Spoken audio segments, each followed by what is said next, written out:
बुद्धि बुद्धे रति प्रसंग स्मृति संकरश्च रति प्रसंग स्मृति संकरश्च चित्तांतर दृश्ये बुद्धि बुद्धे रति प्रसंग स्मृति संकरश्च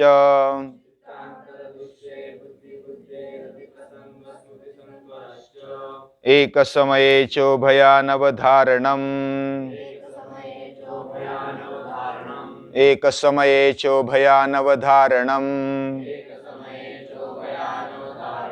चित्तांतर दृश्ये बुद्धि बुद्धे रति प्रसंग स्मृति संकरश्च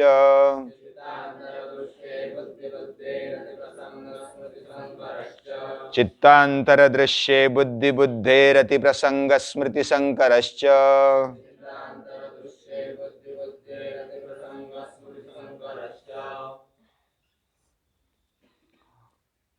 महर्षि पतंजलि अलग अलग सूत्र देकर हमें योग के बारे में समझाना चाहते हैं और योग में जो भी जुड़ जाने वाला मुख्य साधन है वो है अंतःकरण, वह है चित्त। और चित्त के बारे में एक एक बात बताते हैं। चित्त हम जहां पर एकाग्र करते हैं बाह्य वस्तु पर, अंतर वस्तु पर, अंतर इंद्रियों पर या तो सूक्ष्म चीजों पर, सूक्ष्म वस्तुओं पर, तो हमें अलग अलग सिद्धियां मिल जाती है। वह हमने विभूतिपाद में देखा, कैवल्यपाद में भी शुरुआत में अलग अलग सिद्धियां मिलती है, वो भी देखा। और हमारे चित्त पर एक परिणाम होते रहता है, वो परिणामी है। और हम चित्त को निर्माण कर सकते हैं, अच्छा बना सकते हैं, ध्यान से अच्छा बना सकते हैं, एकाग्र होकर अच्छा बना सकते हैं, योग्य कर्म करते हुए अच्छा बना सकते हैं, निष्पृह रहकर वैराग्य की भावना लेकर हम अच्छा बना सकते हैं। हमारे अंदर जो वासना है, कामना है या तो संस्कार है, वह अनादि है। अनादि होने के बावजूद भी वो शांत है, यानी कि खत्म होने वाले हैं। लेकिन उसमें जो मूल सामग्री है, उद्बोधक सामग्री, हेतु, फल, आश्रय, आलंबन, इसका जब अभाव हो जाएगा तो जो वासना है उसका भी अभाव हो जाएगा। और इस प्रकार ये जो वासना है वो इतने सूक्ष्म और अंदर गड़ी हुई रहती है, जैसे बर्फ का जो पर्वत है वो अगर समंदर में, बड़े समंदर में बर्फ का पर्वत के पर्वत समा जाता है और छोटा सा नोक ऊपर दिखता है, वैसे ही हमारा चित्त है। वो बड़े यानी सुप्त अवस्था में इतना बड़ा है और छोटा है, वो दिखता है। वो हम कुछ जान सकते, कुछ जान भी नहीं सकते, इतना वो गहरा है। तो ये गुणात्मक है, यानी कि राजस, तामस और सात्विक, इन तीन गुणों से युक्त है। और उसको भी अगर विलीन कर देते हैं, प्रकृति में ये तीन गुण है और तीन गुणों से ये बाकी सभी प्रकृति व्याप्त है, मन बुद्धि से लेकर पूरी सृष्टि। और ये व्याप्त होने के कारण जब हम मन बुद्धि का उपयोग करेंगे तब ये वृत्तियां आएगी ही, ये तीन गुण आएंगे ही। इसके अगर पार जाना है तो गुणों को विलीन करना होगा, उसका प्रतिप्रसव करना होगा। यानी कि जो मूल तत्व है, मूल प्रकृति जो कारण रूप मानी जाती है, उसमें विलीन करना है। तब गुणों का जो भी पुरुषार्थ है वो शून्य हो जाता है और कैवल्य स्थिति आने के लिए वो सहज एक अवस्था बनने लगती है। अभी गुण तीन है तो चित्त भी अलग अलग हमें दिखाई देते हैं, लेकिन चित्त अलग है, वस्तु अलग है। लेकिन चित्त ऐसा है जो भी उसके सानिध्य में आ जाता है, चित्त जिसको व्याप लेता है, व्याप्त कर लेता है, उसको वो जानता है। और इसलिए वो ज्ञात, जिसके संलग्न में नहीं आता उसको नहीं जानता, जिसके संलग्न में आता है उसको जानता है। तो इस प्रकार चित्त जानता है, जिस वस्तु के सामने या तो जिस वस्तु को व्याप्त कर लेता है उसको जानता है, और जिस वस्तु के सानिध्य में नहीं आता है उसको नहीं जानता है। तो ये सब ज्ञात अज्ञात ये चित्त को रहता है वह, और चित्त को खुद को भी जानने वाला एक तत्व रहता है, वो है पुरुष, और वो अपरिणामी है। वो चित्त को सभी अवस्थाओं में जानता है, और इसलिए चित्त जो जानता है वह दृष्टा भी जान लेता है, और चित्त जो नहीं जानता वह भी दृष्टा जानता है। लेकिन हमारे लेवल पर हम जो मानवीय जीवन लेकर आए हैं, तो चित्त की जैसी अवस्था है, जिस तरह से वो शुद्ध है, उसी तरह हम ग्रहण कर पाते हैं। दूसरा माध्यम नहीं, दूसरा साधन नहीं है बीच में। इसलिए चित्त पर जोर देना चाहिए, ये बात समझ में आ जाती है। किस प्रकार का जोर? चित्त शुद्ध होना चाहिए, वह सक्षम होना चाहिए, वह संवेदनशील होना चाहिए, वह पावरफुल के साथ साथ जैसे संवेदनशील होना चाहिए, उस प्रकार वह सतत प्रगमनशील होना चाहिए, सतत विकास की ओर जाना चाहिए। इसका मतलब उसके सामने जो रखेंगे वो अगर वो लेता है तो उसके सामने इतना आदर्श रखो कि बस हमारा जीवन उसके जैसा हो जाए। जो उसके सामने आ जाता है उसका वो आकार ले लेता है, लेकिन वो खुद का कुछ नहीं है उसका। न तत्स्वाभासम दृश्यत्वात्, खुद अपने आप को वो जान नहीं सकता, खुद अपने आप को देख नहीं सकता, क्योंकि वो दृश्य है, और दृश्य होने के कारण वह दृष्टा नहीं है, देखने वाला नहीं है, तो वो जान नहीं सकता है, वो देख नहीं सकता है। और ऐसा अगर कोई शंका व्यक्त कर ले कि एक चित्त दूसरे चित्त को जान लेता है, यानी हमारा जानने वाला जो चित्त है, उस जानने वाले चित्त को दूसरा एक चित्त है वो जान लेता है, लेकिन फिर उसको जानने वाला कौन है? उस जानने वाले चित्त को कौन जानता है? हमें तो पता चलता है, हम देख रहे हैं, हम वृक्ष को देख रहे हैं, हम वृक्ष को देख रहे हैं, ऐसी समझ हमारा चित्त देख रहा है, हमारा चित्त उसको ले रहा है, उसको जान ले रहा है। तो ये हम चित्त को भी जानते, चित्त ने जानी हुई वस्तु को भी जानते हैं। ये वास्तव में दिखाई देता है, हमारे समझ में भी आता है, अनुभव में भी आता है। लेकिन एक समय चित्त एक ही चीज को ग्रहण कर लेता है, और चित्त को स्वयं जान नहीं सकता। अगर चित्त को स्वयं जानेगा तो एक चित्त दूसरा चित्त, जानने वाला चित्त, फिर दूसरा चित्त, फिर उसको जानने वाला दूसरा चित्त, फिर तीसरा, फिर चौथा, फिर पांचवा। तो चित्तांतर दृश्य, एक चित्त दूसरे चित्त को जानता है, ऐसी अगर थोड़ी देर समझे तो वो अति प्रसंग हो जाएगा। चित्तांतर दृश्य बुद्धि बुद्धे रति प्रसंग। अति प्रसंग यानी जैसे आवर्त भागाकार होता है, जैसे यानी कोई ऐसी संख्या होती है इसको भागने से उसका एंड नहीं होता, किधर ना किधर कंक्लूड करना पड़ता है। इस तरह उसकी लंबाई इतनी बढ़ जाएगी, वो लास्ट तक चली रहेगी, यानी लास्ट उसका आएगा ही नहीं, इतनी उसकी लंबाई चली रहेगी। वो अति प्रसंग उसको बोलते हैं। ये जैसे व्याघात है, जैसे अन्यन्याश्रय इसको बोलते हैं। व्याघात यानी जैसे कोई हमारे बुद्धि के तर्क पर न आने वाला, ऐसा अगर कोई है तो वो व्याघात, वदतो व्याघात। यानी जैसे आकाश को फूल आ गया, अभी आकाश को फूल आ गया तो पुष्प आ गया, ये कैसे संभव है?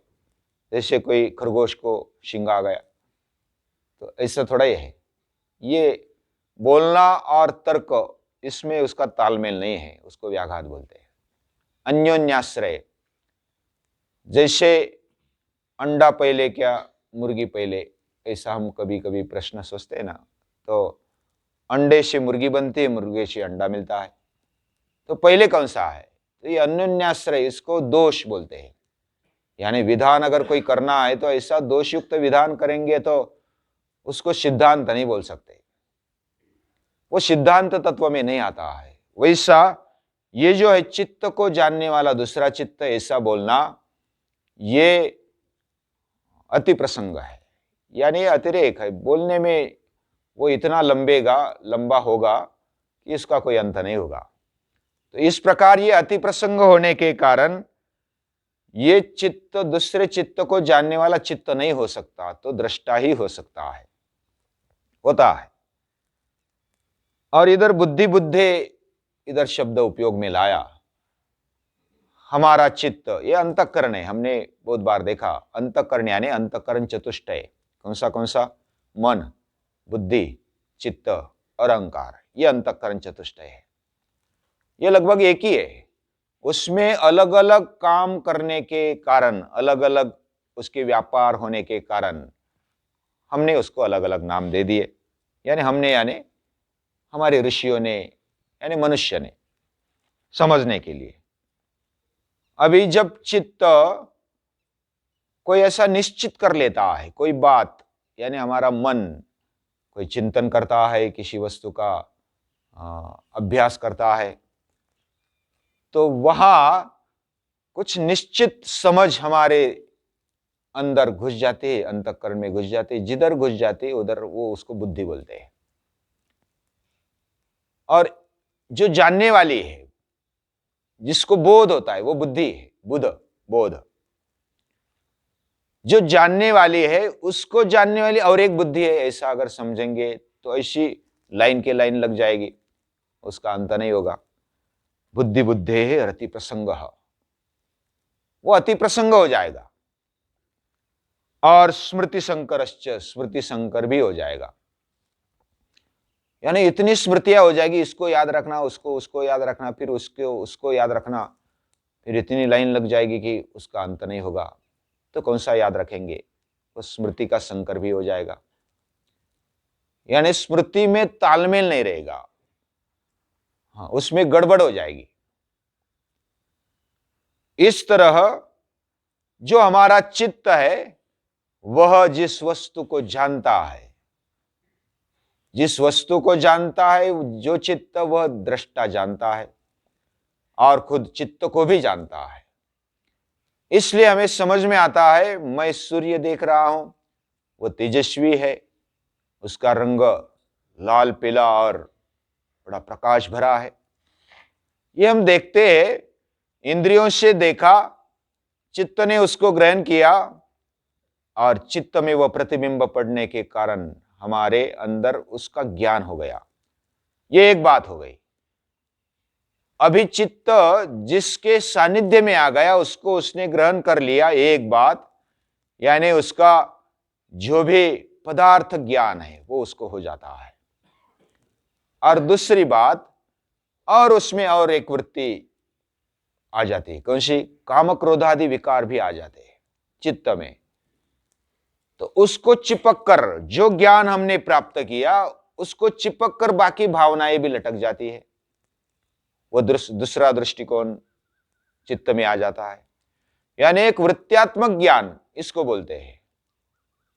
यानी और दूसरा है, उसको पदार्थ ज्ञान बोलेंगे, जो जैसा है वैसा दिखना, उसका रंग है, उसका रूप है, उसका आकार है, वो क्या पदार्थ है, उसको जैसे के वैसा जानना, ये पदार्थ ज्ञान, ये यथार्थ ज्ञान, वो भी हो जाता है। लेकिन यथार्थ ज्ञान दूसरी कुछ कचरा है हमारे अंदर, काम है, क्रोध है, राग है, द्वेष है, या तो लोभ है, मोह है, ये जो षड्विकार और आदि क्लेश, इससे युक्त होकर हम उसको ले लेते हैं, तो उसको काम क्रोध वृत्त्यात्मक, ऐसा एक अलग दृष्टिकोण से चित्त जान लेता है। हमें यथार्थ ज्ञान होना चाहिए। यथार्थ ज्ञान, हमारी इंद्रिय अगर स्वच्छ है, शुद्ध है, तो यथार्थ ज्ञान होगा, नजदीक जाएगा। यथार्थ ज्ञान होगा मतलब जो भी वस्तु है, पदार्थ है, बहुत नजदीक को ले जाएगा। अगर हमारे अंदर कोई काम क्रोध विकार या तो कोई राग द्वेष आसक्ति आदि नहीं है, तो वो अत्यंत नजदीक ले जाएगा। उसके बावजूद अगर हम काम क्रोधादि विकार से युक्त होकर देखेंगे, आसक्ति से युक्त होकर देखेंगे, कोई तिरस्कार से युक्त होकर किसी वस्तु को, व्यक्ति को देखेंगे, तो जैसा है वैसा समझ में नहीं आएगा, वो यथार्थ ज्ञान नहीं होगा। यानी पहले यथार्थ ज्ञान, दूसरा वृत्त्यात्मक, काम क्रोधादि वृत्त्यात्मक ज्ञान होता है। वो दोनों प्रकार का ज्ञान चित्त में होता है, और चित्त जड़ है, वैसी बुद्धि भी जड़ है, और जड़ होने के कारण, दृश्य होने के कारण वो देख सकने में अक्षम है। वो दूसरों को ले लेता है, मतलब वो चैतन्य है, चैतन्यमय है, ऐसा नहीं है चैतन्य के इतना नजदीक है कि वो चमक रहा है। हाँ, जैसा आईना है, आईना खुद जड़ होने के बावजूद भी दूसरों को ले रहा है, उसका प्रतिबिंब उसमें आ रहा है। उसी प्रकार चित्त हमारा लेता है, यथार्थ ज्ञान भी कराता है, जितना स्वच्छ है उतना, इसलिए उसको स्वच्छ करना चाहिए। और दूसरी बात, उसको वृत्त्यात्मक जो भी लेता है, काम क्रोध आदि, इसको अगर हटाएंगे, कम करेंगे, तो वह शुद्ध हो जाता है और यथार्थ ज्ञान कराता है। यानी यथार्थ ज्ञान और वृत्त्यात्मक ज्ञान सही रूप से हो जाए, वृत्ति का भी ज्ञान हमें हो जाता है। अलग अलग वृत्तियां, क्लेशदायक, अक्लिष्ट, क्लिष्ट, ये सब वृत्तियों का और क्लेशों का ज्ञान चित्त के द्वारा हो जाता है। लेकिन चित्त और जो भी बाकी ज्ञान है, उस सभी का ज्ञान, चित्त खुद का और वृत्त्यात्मक या तो पदार्थ ज्ञान जो भी है, यथार्थ ज्ञान, वो सभी को ग्रहण करने वाला, यानी उसको फाउंडेशन देने वाला है दृष्टा। वो दृष्टा फाउंडेशन में है, वो अपरिणामी है, वो बदलता नहीं है, और इसलिए वो ले सकता है। अभी इधर ऐसी शंका है, ले सकता है कोई, कि दृष्टा यानी जैसा चित्त जानता है वो परिणामी है, इसलिए वो जान सकता है, वो देख सकता है। लेकिन दृष्टा भी देखता है, इसका मतलब वो भी परिणामी है, और परिणामी है तो वो भी नष्ट होने वाला है, वो भी जड़ है, ऐसा विज्ञानवाद आरोप करता है या तो बोल सकता है। इसमें इसका उत्तर ऐसा है कि जो ज्ञान हमें होता है, चित्त के द्वारा जो भी ज्ञान होता है, जो वृत्त्यात्मक या तो काम क्रोधादि वृत्त्यात्मक और यथार्थ ज्ञान, वो होते समय चित्त जो भी सजग रहता है, शुद्ध रहता है, शुद्ध रहता है, जो भी रहता है, उसको ज्ञान करते समय हमारी जो संयोग है दृष्टा और दृश्य का, उस संयोग के कारण वह दृष्टा अपने आप को असत, जड़, ऐसे जगत, ऐसा मूलक वो रहता है, हमारा दृष्टा अंदर बैठा हुआ चैतन्य, और वो साक्षी भाष्य उसको वो हो जाता है। यानी वो साक्षी है, फिर भी भासमान उसको होता है कि मैं जानता हूं। लेकिन अगर आत्म साक्षात्कार हो जाए, यानी विवेक ज्ञान आ जाए, उसके बाद या तो आत्मज्ञान हो जाए, उसके बाद कैसी स्थिति होती है, वह जो साक्षी भाष्य उसको ज्ञान होता है, अविद्या निकल जाती है, यानी अज्ञान निकल जाता है, और वह अपने आप को सच्चिदानंद रूप मानता है। और वो मानना भी, जब मानता है, इसका मतलब वो हमें महसूस होता है, उसको साक्षी भाष्य यानी भासमान होने वाला, वो तो खुद वैसा ही है, उसको कुछ अलग जानने की जरूरत नहीं होती, वो उसी रूप है। जानना ये हमारी भाषा में हमने बोल लिया, लेकिन वो खुद ही जानने योग्य है, खुद ही जानने जैसा है, और खुद ही जानने वाला है। जानने के बीच में जो माध्यम है वो भी वही है, वो इतना व्यापक है। फिर भी योग दर्शन के लेवल पर, हमारे लेवल पर आके योग दर्शन हमें बताता है कि हम, यानी कि मेरा खुद का जो स्व है, वह शुद्ध रूप में जब हमें पता चलता है तो आत्म साक्षात्कार हो जाता है। हम सच्चिदानंद रूप है, मैं खुद सच्चिदानंद रूप हूं, और जो अविद्या है वो निकल जाती है। लेकिन जो बुद्धि और यानी हमारा अंतःकरण और जो भी संयोग है, दृष्ट दृश्यो रक्तम चित्तम सर्वार्थम, ये जो आगे सूत्र आएगा उसमें और थोड़ी उसकी चर्चा करेंगे, अभ्यास करेंगे। लेकिन वेदांत के नजदीक ले आने वाला ये योग दर्शन है, ये इसके विरुद्ध नहीं है। इसलिए तो गीता ने स्वीकारा, हमारे लेवल पर हमें उसको समझना चाहिए। और हम जब तक वहां तक नहीं आते, बुद्धि को वहां तक नहीं ले आते, तब तक हमें समझ में नहीं आता है। हमारे अंदर बैठा हुआ चैतन्य साक्षी चेतो केवलो निर्गुणश्च, ये वेदांत में कहा है कि ये कैसा है, वह साक्षी है, वह चेतन है, वह केवल है और वह निर्गुण है। फिर भी वो कैसे देखता है? अगर वो कुछ नहीं करता है तो कैसे देखता है, ये प्रश्न आता है। लेकिन उसके द्वारा हमें शक्ति मिल जाती है, ऐसा कह सकते हैं। या तो एक अविद्या मूलक हम एक दूसरे से ऐसा संयोग है, पिछले सूत्रों में हमने देखा संयोग क्या है, दृष्टा और दृश्य का ये संयोग है। ये इतना एक जीव है, एक रूप है कि उसमें अलगत्व दिखाई नहीं देता है। मैं हूं, मैं देहात्मक हूं, मैं जड़ात्मक हूं, मैं असत हूं, मैं परिवर्तनशील हूं, ऐसा हमें लगता है।